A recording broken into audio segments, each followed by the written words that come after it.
오늘 우리에게 주신 하나님의 말씀 구약성경 예레미야 10장 1절부터 10절까지의 말씀입니다. 예레미야 10장 1절부터 10절까지의 말씀. 저와 함께 한 절씩 교독하시겠습니다. 이스라엘 집이여, 여호와께서 너희에게 이르시는 말씀을 들을지어다. 여호와께서 이와 같이 말씀하시되 여러 나라의 길을 배우지 말라. 이방 사람들은 하늘의 징조를 두려워하거니와 너희는 그것을 두려워하지 말라. 여러 나라의 풍습은 헛된 것이니 삼림에서 벤 나무요 기술공의 두 손이 도끼로 만든 것이라. 묵과 장도리로 그것을 든든히 하여 흔들리지 않게 하나니 그것이 둥근 기둥 같아서 말도 못하며 걸어다니지도 못하므로 사람이 메어야 하느니라. 그것이 그들에게 화를 주거나 복을 주지 못하나니 너희는 두려워하지 말라 하셨느니라. 주와 같은 이 없나이다. 주는 크시니 주의 이름이 그 권능으로 말미암아 크시니이다. 이방 사람들의 왕이시여, 주를 경외하지 아니할 자가 누구리이까? 이는 주께 당연한 일이라. 여러 나라와 여러 왕국들의 지혜로운 자들 가운데 주와 같은 이가 없음이니이다. 그들은 다 무지하고 어리석은 것이니 우상의 가르침은 나무뿐이라. 다시스에서 가져온 은박과 우바스에서 가져온 금으로 꾸미되 기술공과 은장색의 손으로 만들었고 청색 자색 옷을 입었나니 이는 정교한 솜씨로 만든 것이거니와 오직 여호와는 참 하나님이시요 살아계신 하나님이시요 영원한 왕이시라. 그 진노하심이 땅에 진동하며 그 분노하심을 이방이 능히 당하지 못하느니라. 아멘. 주님을 만나는 기도란 제목으로 하나님의 말씀 선포하겠습니다. 최근 그 야당의 대통령 후보 부인이 무속 논란에 휩싸여 있죠. 아무리 들어봐도 그분은 무당을 좋아하는 것이 틀림없어 보입니다. 자, 그런 쪽에 굉장히 좋아하고 또 그런 쪽에 심취한 분들이 분명히 있죠. 관상을 좋아한다거나 손금 보는 걸 좋아한다거나 혹은 사주 보는 걸 그런 좋아하는 분들이 사실 우리 주변에 굉장히 많습니다.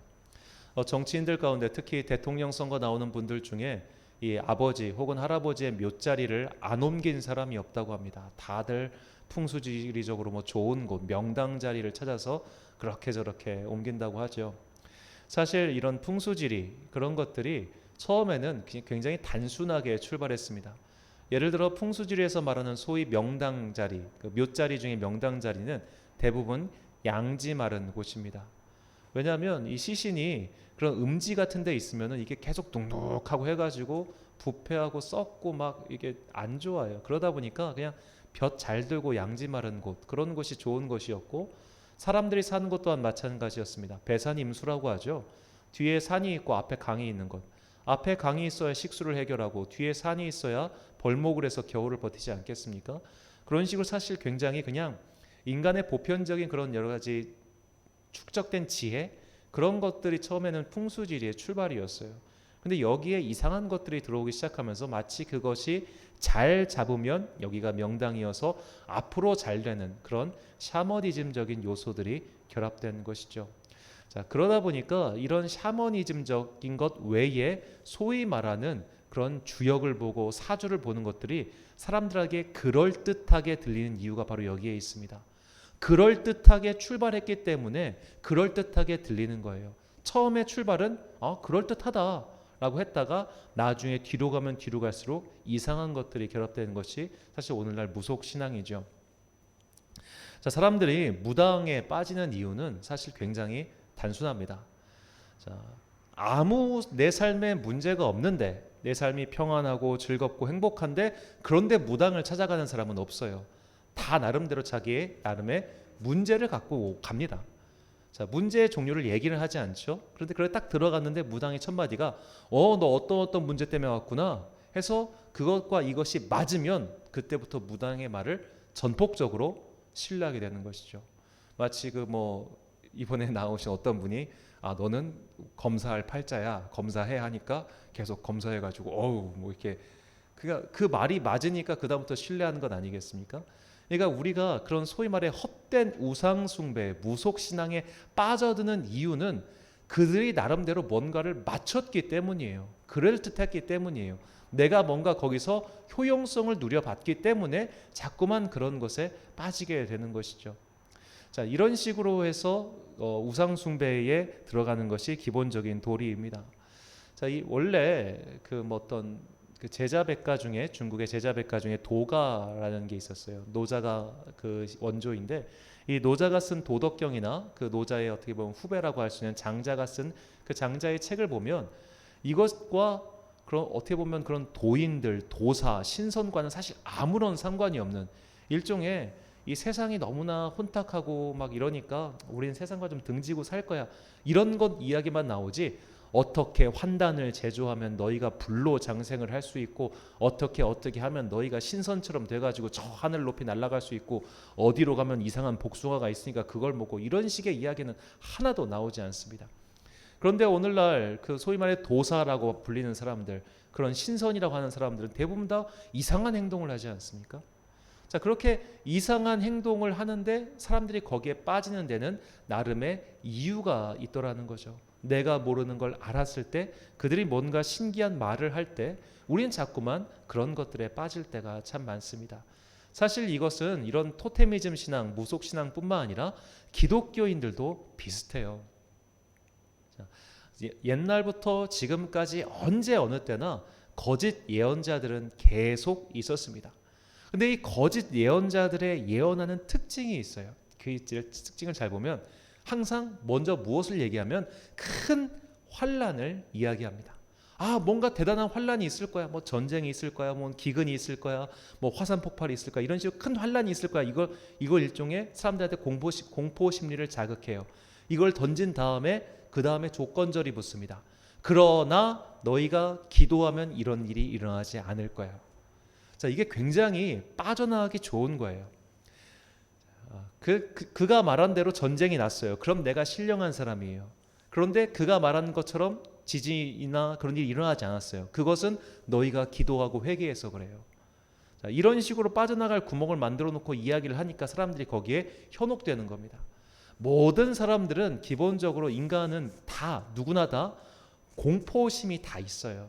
내가 가지고 있는 우리 사회가 무너질 것이라고 하는 공포, 혹은 내가 가지고 있는 터전이 무너질 것이라고 하는 공포, 이런 공포는 사실 누구나 다 갖고 있습니다. 어릴 때부터 지금까지. 더구나 우리나라처럼 저 북한에 바로 맨날 미사일 쏘는 애들이 이렇게 있으면 저게 정말 우리한테 떨어지지 않을까, 이런 불안 심리, 공포 심리가 당연히 있죠. 자, 예를 들어 이제 미군 같은 경우, 우리나라는 주한 미군이 있지 않습니까? 그 세계 각지에 그 미국이 주둔하고 있는 곳이 있는데 미군이 주둔하고 있을 때 전투복을 입고 주둔하는 곳이 있고 전투복을 입지 않고 주둔하는 곳이 있습니다. 예를 들어 독일 같은 경우는 그들이 전투복을 입고 주둔하지 않아요. 일본 같은 경우도 전투복을 입고 주둔하지 않습니다. 그런데 우리나라는 전투복을 입고 주둔해요. 그만큼 다른 나라가 볼 때는 우리나라는 되게 전쟁의 위험성이 꽤 높은 나라로 보이는 거죠. 자, 그러다 보니까 그런 식의 어떤 외국의 신령한 사람이 한국에 전쟁이 일어난다고 예언을 했대. 야, 미국에 있는 사람들은 지금 우리나라를 보면서 지금 한반도에 전쟁이 일어날 것 같은데 큰일 났다고 막 전화 오고 막 그래요. 한인 공동체에서는 그들이 볼 때 우리 너무 불안해 보이니까.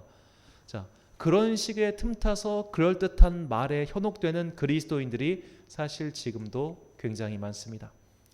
그러니까 믿지 않는 사람들은 무당에게 홀리고 믿는 사람들은 거짓 예언자들이 홀리고 이런 일들이 굉장히 많다는 것이죠. 자, 그런데 이제 아까 말씀드린 것처럼 이렇게 홀리는 이유에는 나름대로 그런 근거와 이유가 있다는 거죠. 자, 오늘 본문은 이스라엘 민족이 왜 우상 숭배에 빠지게 되었나 그 한 가지 근거를 제공하고 있습니다. 본문 2절 말씀입니다. 여호와께서 이와 같이 말씀하시되 여러 나라의 길을 배우지 말라.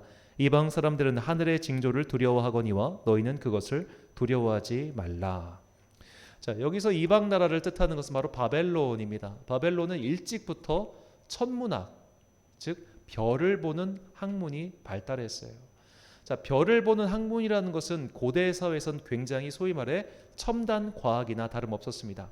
왜냐하면 자, 과학적 원리에 따르면 사실은 지구가 돌고 지구를 둘러싼 천체는 가만히 있는 거나 다름없죠. 그래서 사실 1년 365일 쭉 돌아보면은 예를 들어 오늘 1월 28일 날 내가 어디를 봤을 때 그 별은 그 다음에 28일에도 그 자리에 그대로 있습니다. 근데 이것을 계속해서 기록하고 통계를 내야 비로소 저 별이 어떻게 움직이고 이 별이 어떻게 움직이나 나오잖아요. 이런 식으로 별을 보고 통계를 낼 수 있는 기록이 있고 그것을 눈으로라도 어떻게 보면 할 수 있는 간단한 기구라도 있어야지만 그것이 가능하듯이 이런 식으로 고대에 단촐하게라도 최소한도로 도구가 있는 나라가 바벨론이었다는 겁니다. 자, 이렇게 1년 넘게 혹은 몇 년 동안 데이터가 쌓이면 뭘 예측할 수 있나요? 기후를 예측할 수 있어요.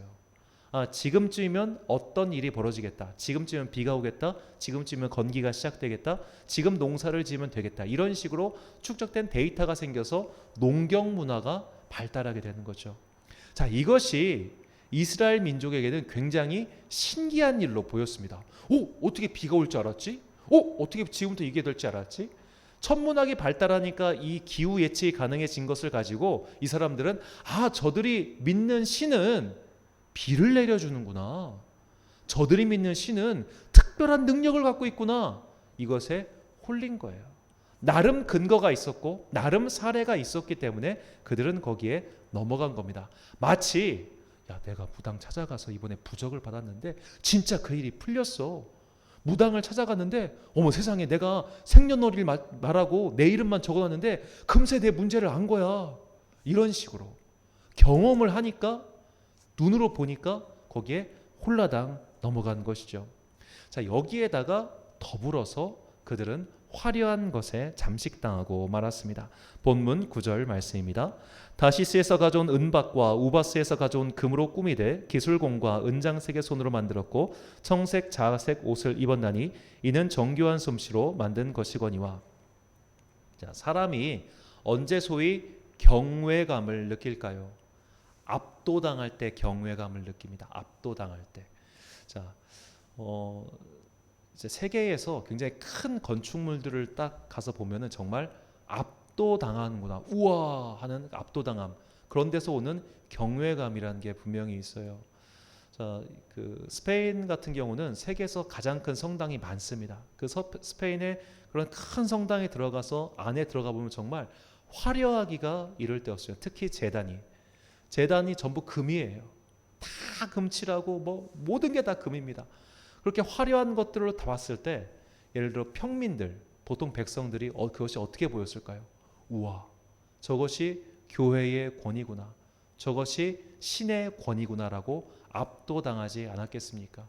그래서 예나 어느 종교나 그런 큰 건축물을 지어가지고 그 큰 건축물 속에서 사람들로 하여금 압도당하는 경험을 하게 만든 것이죠. 괜히 고딕 형식이 이렇게 하늘 높이 탑을 쌓은 것이 아니었습니다. 그 무슬림의 모스크도 마찬가지죠. 모스크도 그 안은 텅 비어 있지만 굉장히 크게 짓습니다.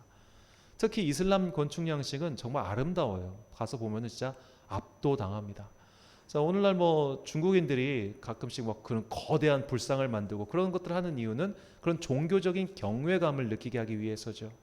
자, 사실 이스라엘은 척박한 나라입니다. 자원도 별로 없고 물도 별로 없고 없어요. 그래서 사실은 다 수입해서 의존할 수밖에 없는 나라인데, 자, 그들이 봤던 그 수입물 중 하나가 바로 금으로 된 신상이었던 겁니다. 금으로 반짝반짝 만들어 놓으니까 그게 얼마나 경외감을 느끼게 했을까요? 자, 오늘날에도 이제 수험 시즌이 되면 대구의 팔공산 갓바위에 정말 많은 분들이 올라갑니다. 팔공산 갓바위에 올라간 이유는 거기에 정말 큰 불상이 있기 때문이죠. 거기 압도당하는 것을 느낌으로써 내가 이렇게 나를 압도하는 신에게 빌면 뭔가 특별한 일이 이루어지겠지, 그런 식으로 기대를 하는 거예요. 자, 그들은 두 가지에서 압도당했어요. 첫 번째 지식에서 압도당했고 두 번째 건축물에서 압도당했어요. 문물적인 면에서 그들은 완전히 기가 죽어버린 겁니다. 그런 상태에서 그들은 보이지 않는 하나님보다 당장 내일 비가 올지 안 올지를 맞출 수 있고 더군다나 앞선 문물과 화려함을 가지고 있는 저들을 믿는 게 훨씬 낫겠다라고 생각하는 것이죠. 자, 선지자들은 이렇게 그럴듯한 현상, 그럴듯한 통계, 그럴듯한 모양에 빠져버린 자들에 대하여 이렇게 이야기합니다. 오늘 본문 10장 14절부터 16절까지 말씀입니다. 사람마다 어리석고 무식하도다. 은장이마다 자기의 조각한 신상으로 말미암아 수치를 당하나니 이는 그가 부어 만든 우상은 거짓 것이요 그 속에 생기가 없음이라. 그것들은 헛것이요 망령되이 만든 것인즉 징벌하실 때에 멸망할 것이나 야곱의 분깃은 이같이 아니하시니 그는 만물의 조성자요 이스라엘은 그의 기업의 지파라. 그의 이름은 만군의 여호와시니라. 아멘. 자, 어리석고 무식하기 때문에 사람들이 이런 것에 현혹당한다라고 예레미야는 기도 후에 바로 이렇게 이야기를 하죠. 이것이 오늘 우리에게 주시는 하나님의 경고의 말씀입니다. 왜 무속신앙에 빠질까요? 왜 무슨 법사의 말에 빠질까요? 왜 자꾸 그런 것에 소위 말해 내가 좀 영적인 사람이야 라고 이야기하면서 그런 것들에 자꾸만 빠지는 이유가 무엇일까요? 어리석고 무식하기 때문에 그것에 나의 영혼을 태워버리는 겁니다. 이것은 사실 스스로를 망가뜨리는 행동이죠. 아까 우리가 14절 봤던 이 어리석고 무식하다라고 할 때 이 어리석다라고 하는 히브리어는 바르인데 이는 불로 소멸하다, 태워버리다라는 뜻입니다. 그래서 이 히브리어 원문을 직역하면 모든 사람은 그 지식이 없어 자신을 소멸시킨다라고 되어 있습니다.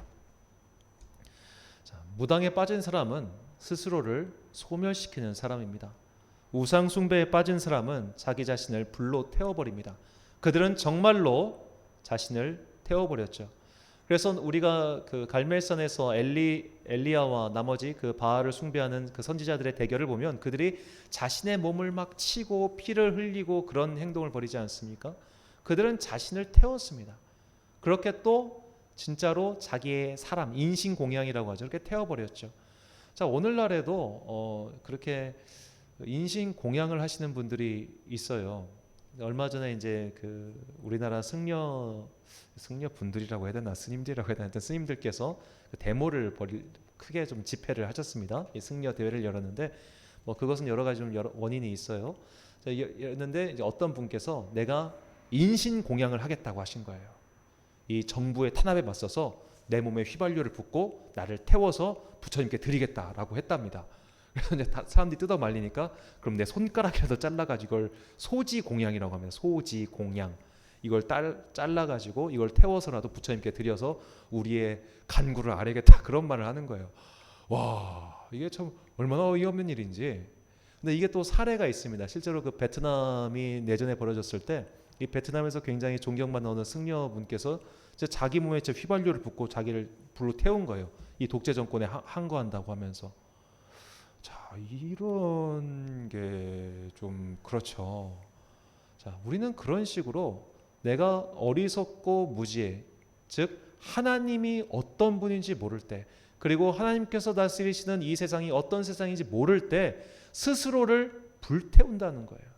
스스로를 정말로 지옥을 향해서 그냥 따박따박 걸어가는 그런 어리석은 행동을 많이 한다는 겁니다. 거짓 예언자들에게 넘어간 사람들의 이야기는 우리가 너무나 많이 잘 알고 있죠. 오늘도 이단에 빠져 있는 사람들, 그들과는 대화가 통하지 않습니다. 참으로 안타까운 것은 오늘날 참 교회, 어느 특정 교회 혹은 특정 목사에게 현혹당하신 분들은 정말 그렇게 어리석고 무지해서 자신을 태워요. 정말 태우더라고요. 누군지 말씀드릴 수 없다는 게 참 안타깝습니다만 그런 사람들이 너무나 많습니다. 자신의 재산을 다 갖다 바치고 자신의 건강을 다 잃고 그렇게 한 사람들이 얼마나 많이 있겠습니까? 제가 이제 대전에 가면 이 증산도라고 하는 그 괴이한 종교가 있어요. 꽤 오래된 종교인데 그 증산도 본부가 제 어렸을 때는 저희 할머니 댁 옆에 있었습니다. 정말 그냥 웬만한 주택이었어요. 그런데 지금 대전에 가면 그 증산도 본부가 어마어마하게 큽니다. 그 어마어마한 돈은 어디서 나왔을까요? 사람들이 다 갖다 바친 돈 아니겠습니까? 왜 이단이 돈이 많은가? 누가 그런 말을 하죠. 이 정통 기독교는 11조를 요구하는데 이단은 10의 9조를 요구하기 때문에 그렇게 돈이 많은 거라고. 그런데도 사실 저도 이제 그 자료를 찾다 보면 11조에 대해서 비판하는 컨텐츠를 제작하는 것이 대부분 신천지입니다. 대부분 그러니까 신천지가 그 기성교회를 비판하는 두 가지 컨텐츠를 만드는데 하나가 신사참배고 하나가 11조예요.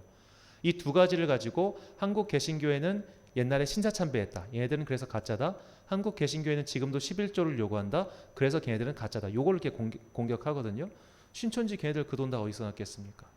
다 이렇게 사람들 현혹시켜가지고 뺏은 거 아니겠어요?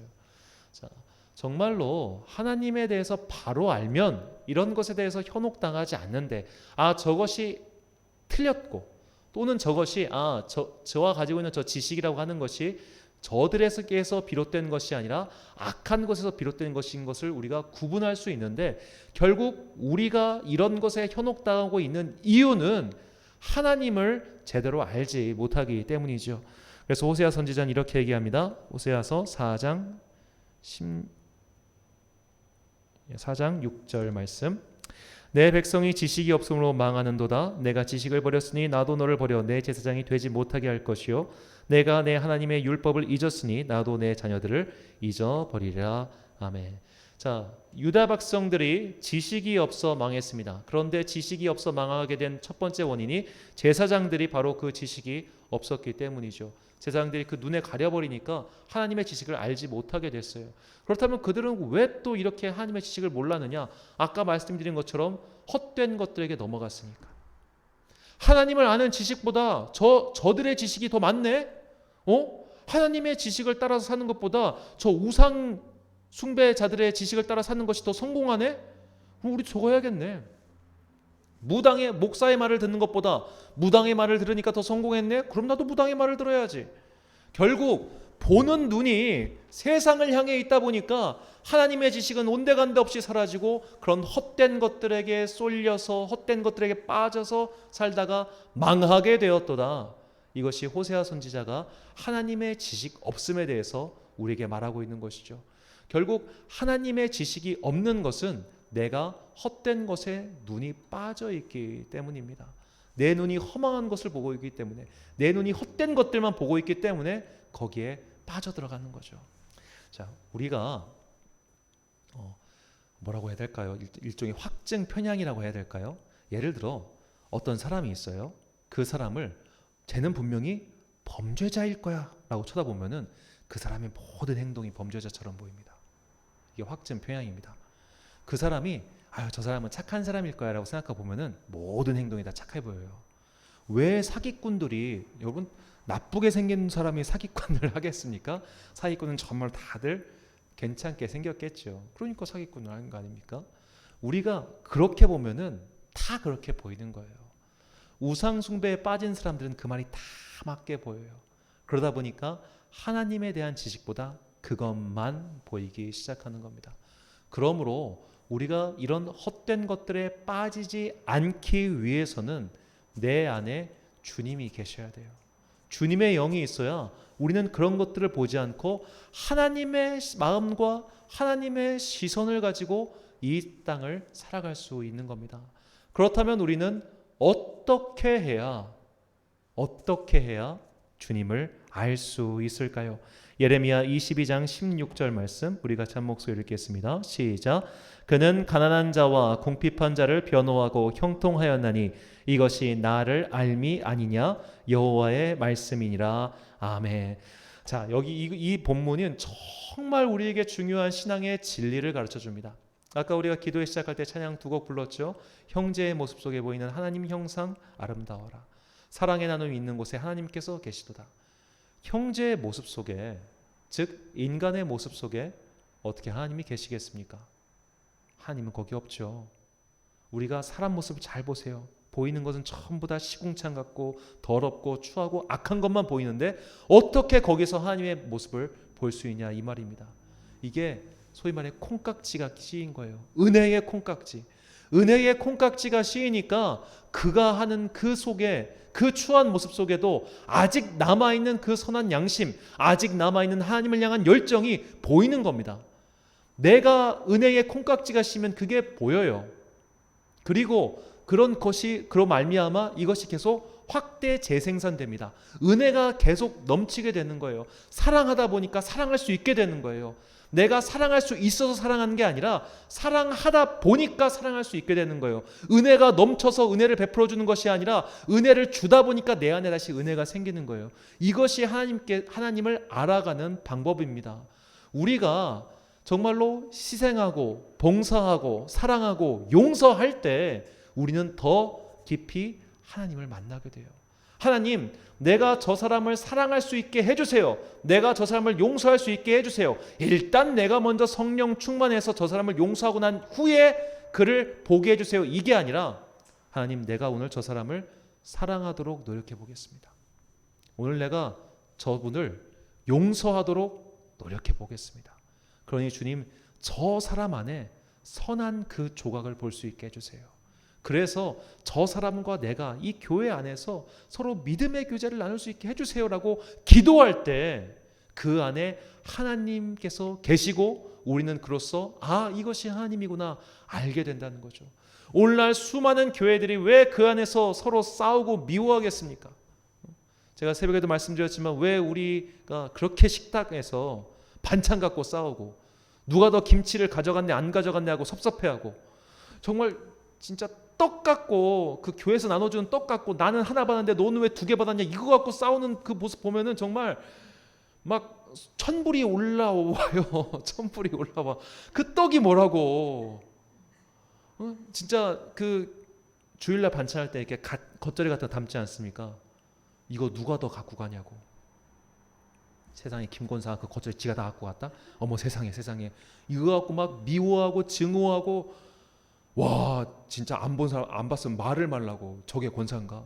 그런 생각 정말 많이 듭니다. 그런데 우리가 진짜 그렇잖아요. 예를 들어 우리 언니가 만약에 그 권사가 내 언니라면 우리 언니가 갖고 간 거 갖고 승질 내겠어요? 내 동생이 떡 2개 갖고 간 거 갖고 내가 섭섭해 하겠어요? 그럴지 없잖아요. 정말로 우리가 내 안에서 우리가 서로 사랑의 공동체를 이룰 때 미워하지 않게 되는 거예요. 그것도 이해할 수 있게 되는 거예요. 그것도 볼 수 있게 되는 거예요. 그 안에 하나님께서 계시고 그 안에 하나님의 계심으로 말미암아 우리는 다시 하나님을 알게 된다는 겁니다. 이것이 오늘 우리에게 주시는 하나님의 말씀입니다. 왜 우리가 하나님을 모릅니까? 사랑하지 않기 때문입니다. 왜 우리가 아직도 하나님의 진리를 모를까요? 용서하지 않았기 때문입니다. 그러므로 우리에게 정말로 필요한 것은 하나님을 볼 수 있도록 내가 한 번 더 사랑하고 한 번 더 용서하고 한 번 더 손해보고 그 안에 있는 작은 선한 조각을 볼 수 있는 눈을 달라고 기도할 때 우리는 허망한 우상 숭배에 빠지지 않고 하나님께서 우리에게 주시는 그 진리의 길, 선한 길을 갈 수 있게 될 것입니다. 사랑하는 천안 광성교회 성도 여러분, 그리고 이 기도의 시간 함께 하시는 귀한 주님의 자녀 여러분, 사랑해 봅시다. 용서해 봅시다. 이해해 봅시다. 이제 다음 주는 명절이고 가족들이 보이죠. 여러분, 가족들끼리 정말로 사이 안 좋고 어렵게 지내는 사람들이 얼마나 많습니까? 우리가 용서해 보려고 노력해 봅시다. 그가 착해서 용서하고 변해서 용서한 게 아니라 그 안에 있는 작은 한 조각, 그것을 바라보고 이해하고 용서함으로 말미암아 우리 교회와 우리 가족들과 우리 모든 공동체에 하나님을 알게 되는 그 풍성한 은혜가 넘치는 이 명절 되기를 간절히 축원합니다. 우리 같이 찬양한 후에 함께 기도하겠습니다.